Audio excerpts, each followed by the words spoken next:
Hello everyone, welcome to the Ozark Outpost in Dixon, Missouri. This is going to be Free France, Italy, and the United States, July 44.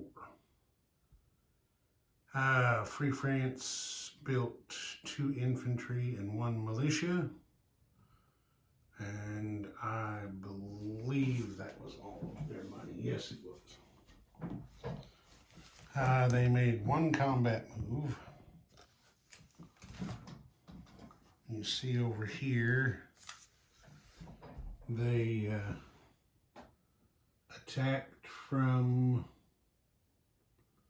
I believe it was right here, took Ivory Coast away from the Vichy just because they wanted to. De Gaulle felt like doing something. Didn't get him anything, just some bragging rights. And then their submarine, right there in the mid, convoy raided the Rome line again, with the Rome-Tripoli line, and finally got in there and hit it for 1. So that took a lira out of Mussolini's treasury. Then they put their build in down here. They put the militia in Abyssinia and the 2 infantry in over here, whatever this territory is. What is that? Niger, looks like. Yeah, they put their 2 infantry in over there. And non-combat moves, they moved their cavalry up here into Nubia, again just to be doing something. The French collected 2 francs. That's all Free France has left. They're collecting, wait, is it 2 francs? Yeah, they're collecting 1 for Belgian Congo and 1 for Cameroon, and that's all they've got left. Okay, now on to Italy. Mussolini got his scientists going, and they advanced improved construction to stage 2. Their spy rolls missed. They didn't get any counter-espionage rolls. For their build, Mussolini ordered up 4 infantry and saved 1 lira. They didn't have any spy actions. Their double agents missed. Italy didn't do any combat or non-combat moves, because, well, they really can't, because Italy is bottled up there in home country. What you see there on the screen is it. The Italy and Sicily. So there wasn't anything for them to do. They spent 1 oil and collected 0. They took the oil out of their reserve. And Italy collected 9 lira, plus the 1 they saved makes 10. Now we move on to the United States. Let's see, let's get pointed at the East Coast. There they are across the pond. All right, the Americans tech rolled, radar and heavy carriers moved to stage 2, and they got stage 1 of heavy battleships. Their spy roll missed, their counter-espionage rolls missed. For their build, they went with 1 heavy bomber, 1 jet fighter, 2 fighters, 1 destroyer, 2 naval transports, 2 elite Marines, 3 infantry, and they bought another atomic research role. The atomic research role missed. They have been stuck on stage 3 of that for, oh, I don't know how long. It's been several turns. Okay, they didn't have any spy actions. The double agents missed with their roles. And now we get on to combat moves. You may remember there was an American task force out here off of Portugal. Well, they went 2 spaces into the Med and split up. Let me see if I can get everybody in here. Back up just a hair. There we go.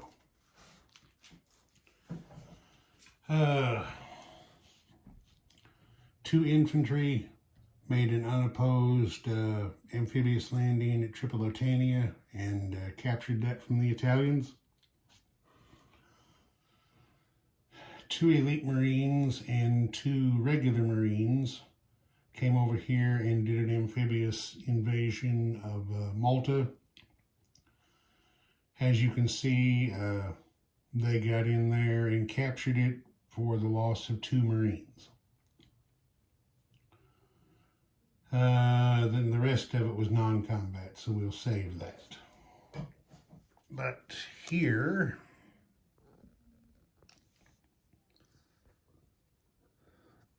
you may remember, there was an American task force here,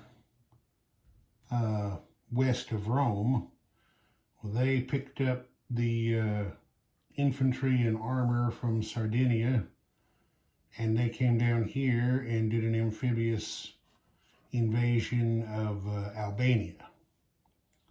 Now, there was one Italian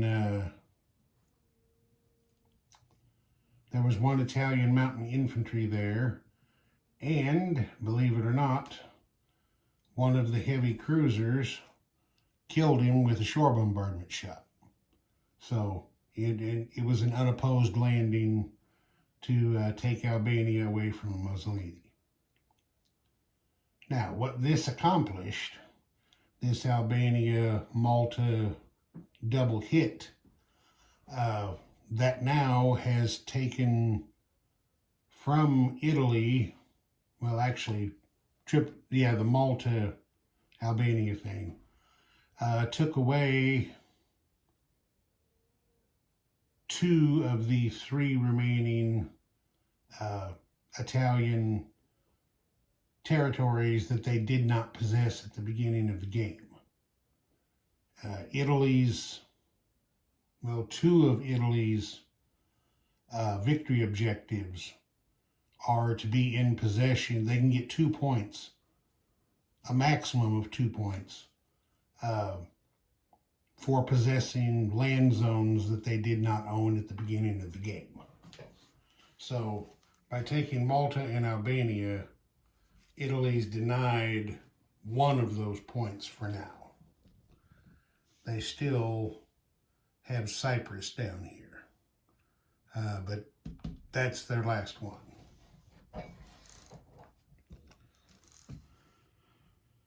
Okay, then the bombers went into action.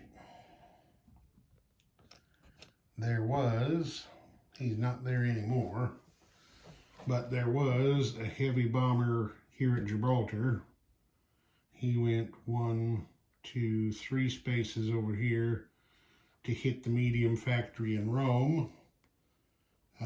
He unloaded on them for 9 points of damage, and the anti-aircraft guns missed him. He non-combat moved to land in Sardinia. Then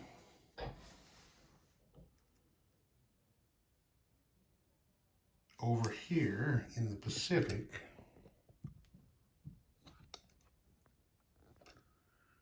you see there is B-29, a long-range heavy bomber on Midway.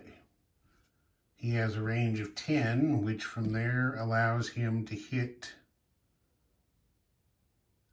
Tokyo, among other things. He went in there, both the the Japanese fighter and the B-29 missed each other in the interception round. The bomber rolled his 3 dice for 12 points of damage on the Tokyo factory, and then the anti-aircraft missed him, and he non-combat moved back to Midway where he started from. Over here, the task force that was here off of Hawaii picked up the 2 infantry that were cooling their heels at Fort Shafter, moved 1, 2, 3 spaces over here, and invaded the Bonin Islands.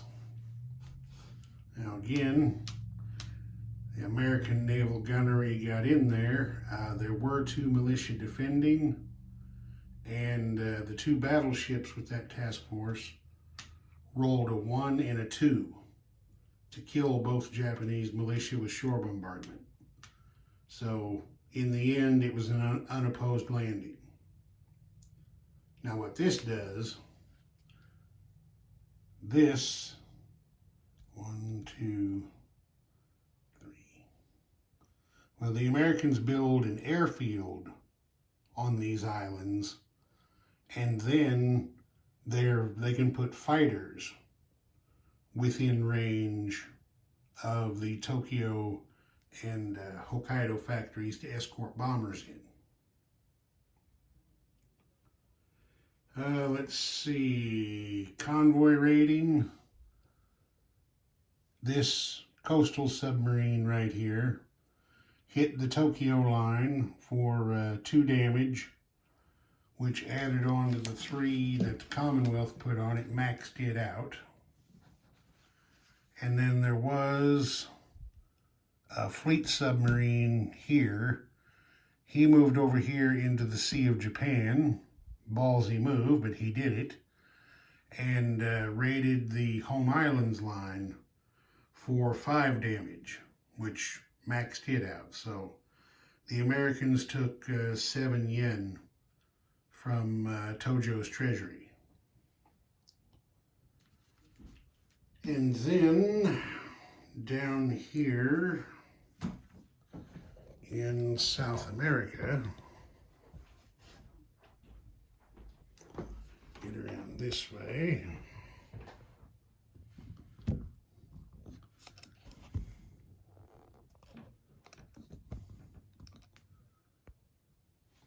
The Americans had, what was it, 4 cavalry here in Gran Chaco, and the fighter in Rio de Janeiro. They came down here and attacked Buenos Aires. You can see the Americans captured it. It cost them 1 cavalry. Then the fighter non-combat moved back to Gran Chaco. So that was probably the toughest nut that the Americans had to crack. Well, second toughest maybe, to drive the Germans out of Latin America. You can see here they've got 2 infantry and if they feel the need, this artillery that they can use to attack Paraguay to try to get rid of those 2 militia and capture it. And then they've got their 3 cavalry and the fighter that can come down here to Patagonia and try to do the same thing to those 2 militia. Then the only thing left is to get some amphibs down here to, you can't see it, get some amphibs down here to liberate the Falklands. Okay, that is it for combat. Non-combat moves. The Americans shifted some Navy around here in the South Atlantic. If you remember, they had a lot of destroyers on escort duty spread out here. The light cruiser, they moved down here to the Falklands. The destroyers, they moved to these positions to kind of guard their sea lane into the Med. The two transports and destroyer that were here moved down here to the Caribbean. That way they can pick up, well, I don't know, is Gitmo part of that? I may have looked at that wrong. Yeah, I looked at that wrong. Gitmo isn't part of that sea zone. Neither is Jamaica. The Bahamas doesn't have anything. So they were here. 1, 2, 3. So they moved to this sea zone instead, so they can get a major port bonus, and that on the next turn will actually carry them to the Falklands. They could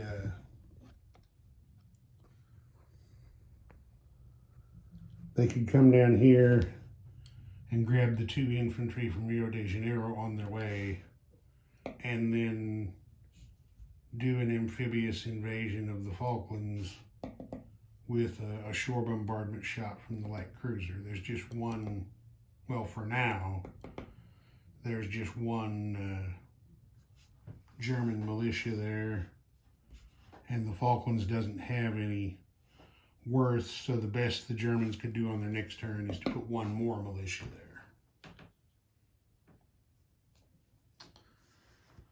Anyway, that's that. In the Med, the 2 damaged destroyers from over here came out to this zone so they can get repaired at the British major dockyard. There was 1 transport here that was no longer needed, so it came over here to park itself next to the battleships.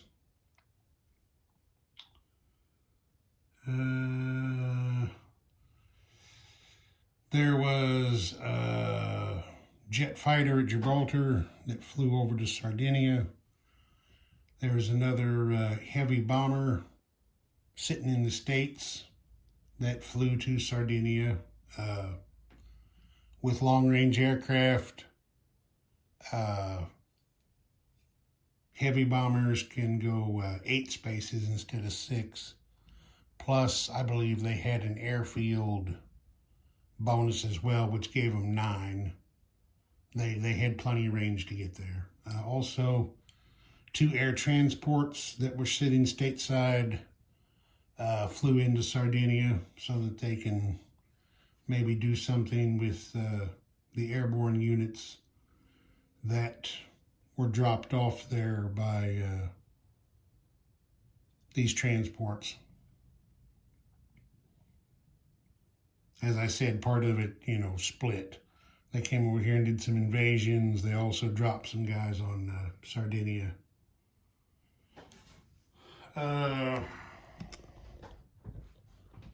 Up here, the Americans flew, just knocked over a stack of money from the bank. The Americans flew a jet fighter in from the States. This strategic bomber did not do anything this turn. He didn't like the odds. Too many German fighters in the way. He needs more escort support before he can commit himself.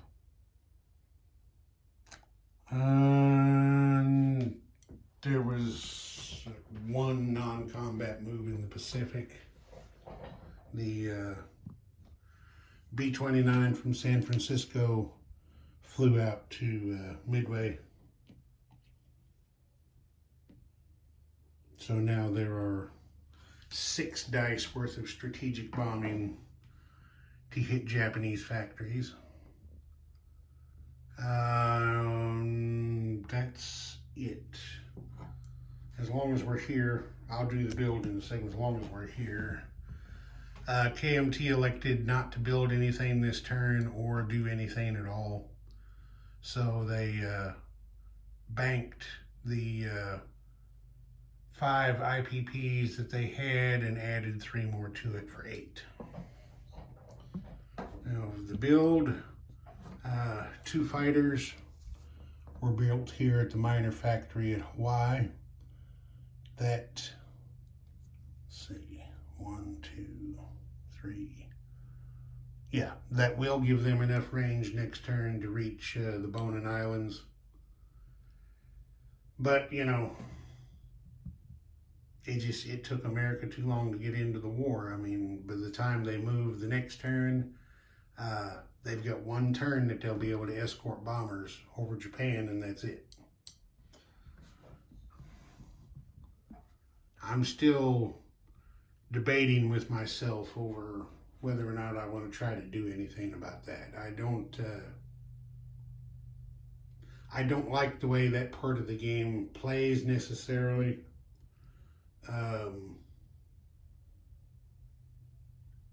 But again, I don't want to try something that might unbalance the game. So I'm still thinking about it. My next go round, I may play test a possible house rule solution. Anyway, 2 Elite Marines got built in San Francisco.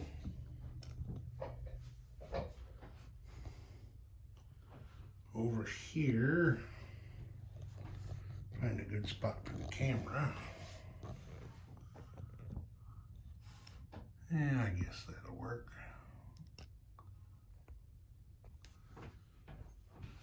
Over here, jet fighter and heavy bomber got built in New England, and infantry in New York, and 2 transports and a destroyer off of DC and the Carolinas.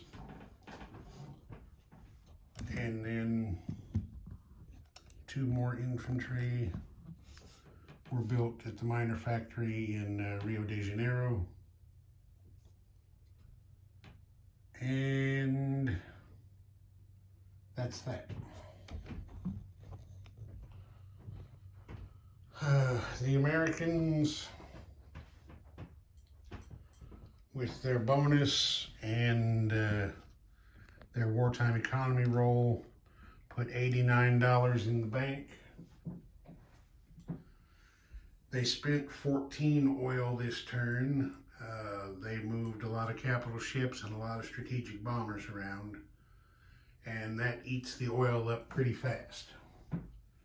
They spent 14 oil, collected 16, so they're still on the plus side of the ledger as far as oil goes. And as I said, KMT didn't do anything this turn. They've got 8 in the bank. All right, that's going to do it for this one. Ozark Outpost, over and out.